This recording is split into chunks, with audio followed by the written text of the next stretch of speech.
ஒண்ணு உடைஞ்ச கல்லு வேணும், இல்லைன்னா இருக்கிற கல்லை உடைக்கணும். உடைக்காம அந்த கட்டடத்தை பினிஷ் பண்ண முடியாது. நான் நம்புறேன் சிஸ்டர், நீங்க இல்லாம அதை பினிஷ் பண்ண முடியாது. பிரதர், நீங்க இல்லாம அந்த குடும்பத்தை பினிஷ் பண்ண முடியாது. ஒருவேளை நிறைய பேர் தூக்கி தூக்கி போடலாம், பிள்ளைங்க தூக்கி தூக்கி போடலாம், இது வேண்டான்னு தூக்கி தூக்கி போடலாம்.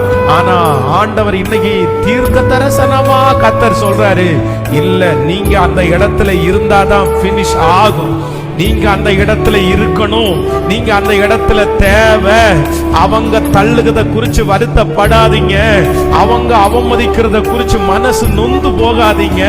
கர்த்தர் சொல்லுகிறார், அது ஒரு முள் உனக்கு கொடுக்கப்பட்டிருக்கிறது. நீ பயப்படாதே மகனே, பயப்படாதே மகளே.